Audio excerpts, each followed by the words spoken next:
Joe est un ninja très laid, je plaisante. Joe est un ancien ninja qui s'est échappé de son clan et qui veut vivre en paix avec sa famille. Mais son fils et sa femme ont été victimes d'un attentat, alors il réveille son talent de ninja surpuissant pour les venger. L'histoire commence avec un homme qui voyage anxieusement dans un train. Il en descend et court comme un fou, mais un groupe de personnes connaissant son secret le rattrape. Ils remplissent la zone de fumée, et l'homme se défend avec une incroyable habileté, affrontant plusieurs ennemis à la fois. Les ennemis lui lancent des lames, et il dégaine la sienne pour se défendre. Les ennemis utilisent ensuite des aiguilles de métal, appelées senbone. Mais l'homme a des réflexes étonnants et les attrape avec ses dents, les recrachant sur ses attaquants. Cependant, l'homme est en infériorité numérique et surpuissant.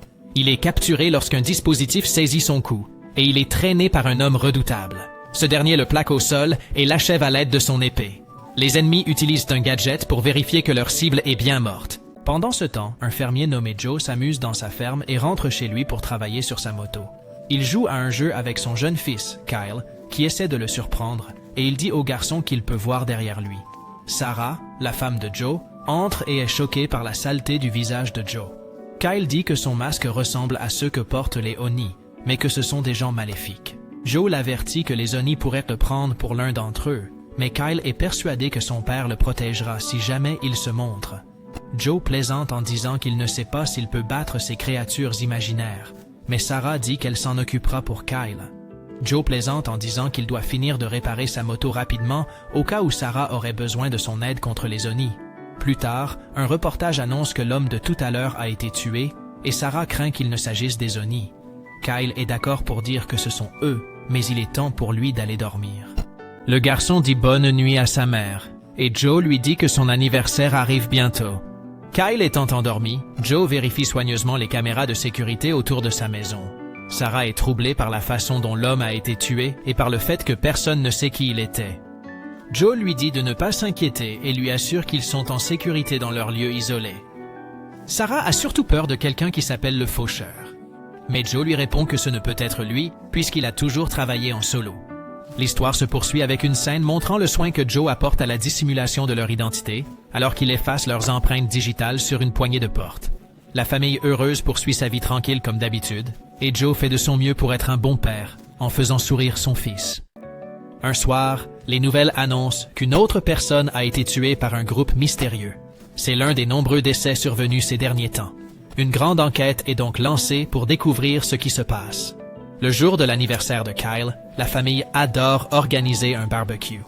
Ils rient tous et chantent des chansons, et Kyle souffle les bougies de son gâteau d'anniversaire préféré. Kyle ouvre un cadeau et trouve un jeu vidéo, et Joe lui donne aussi un nouveau casque. Joe préfère celui-ci à l'effrayant masque d'Oni. Kyle dit qu'il n'est plus un méchant. Sarah dit qu'elle aime bien voir son visage normal. Ils sont très heureux et se disent tous combien ils s'aiment. Ce soir-là, Joe sort du lit, mais il dit à sa femme de rester là calmement. Joe descend, où tout semble aller bien. Soudain, quelque chose apparaît à la fenêtre, et Joe est attaqué. Les agresseurs entrent par effraction, mais Joe en repousse plusieurs avec habileté. Son incroyable habileté lui permet de s'emparer d'une de leurs armes, et il utilise son épée pour tuer plusieurs de ses hommes. Alors qu'il est en train de tuer un homme, Joe entend son fils crier pour lui. Il arrête un attaquant qui tente de le bloquer et l'écrase complètement. Joe court à la recherche de sa famille et saisit quelque chose, mais un autre attaquant lui transperce le cou avec 2 aiguilles de métal. Le têtu Joe ne se laisse pas arrêter et monte les escaliers en rampant. La terrible douleur est trop forte pour lui, et nous apercevons une étrange silhouette à l'extérieur. Joe arrive enfin au 2e étage, où il voit que de nombreux assaillants ont été tués. Mais Joe est horrifié lorsqu'il voit les cadavres de Kyle et Sarah sur le sol. Le choc envahit le corps de Joe, et le type à l'allure diabolique dit que la femme de Joe s'est bien battue à ce monstre plante sa lame dans son cou, ce qui met Joe très en colère, mais il est poignardé dans le dos. Joe tire l'agresseur qui tente de rejoindre sa famille, mais son corps est trop blessé pour continuer à avancer. Les agresseurs voient que quelqu'un a dû appeler la police, car ils entendent des sirènes au loin. L'histoire se poursuit avec une scène où le chef vérifie que Joe est bien mort et ils partent juste avant que la police n'arrive. La police arrive sur les lieux et est choquée de voir la famille massacrée. Quelque temps plus tard, Joe, qui semblait mort, se réveille. Ses premières pensées vont à sa famille décédée, et il vomit sous l'effet de l'émotion intense qui l'habite. La prochaine fois que Joe se réveille, Il est à l'hôpital et l'infirmière appelle rapidement un médecin. Joe ne prononce que le nom de sa femme et s'évanouit à nouveau. Joe se réveille enfin et un médecin lui apprend qu'il est revenu à la vie, alors que le coroner avait déjà déclaré qu'ils étaient morts. Joe s'en moque. Il veut juste savoir ce qu'il est advenu de sa femme et de son fils. Malheureusement, il apprend qu'ils sont morts. Dehors, 2 personnes sont venues le voir. Il s'agit de Mike et Emma, du FBI. Ils ont besoin d'aide dans leur enquête et lui posent des questions sur l'identité des agresseurs. Joe ne dit rien, mais Mike voit bien qu'il est très en colère. C'est probablement le pire moment pour lui poser des questions, alors Mike lui donne sa carte. Mike dit à Emma que ce n'est qu'une supposition, mais il pense que Joe sait qui sont les agresseurs. Ils décident qu'ils le surveilleront à tour de rôle, et Emma est la première. Alors qu'elle observe Joe sur le toit, ce dernier se souvient du moment où il a été emmené pour dire au revoir à sa famille. L'infirmier a vu qu'il ne pouvait plus déplacer Joe, et c'est parce que Joe a arrêté le fauteuil roulant. Joe est furieux et ne supporte plus de s'approcher des cadavres de sa famille.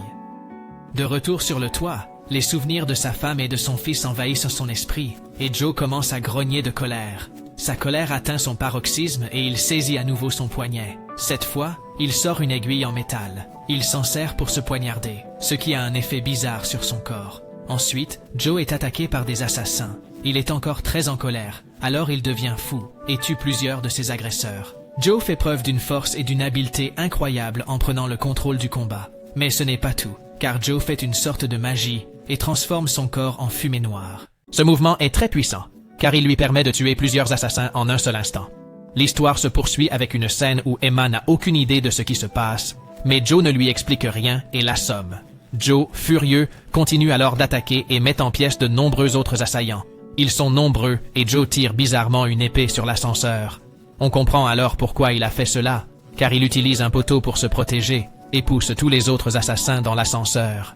Même si Joe est en infériorité numérique, il est évident que les assassins sont coincés avec lui, et non l'inverse.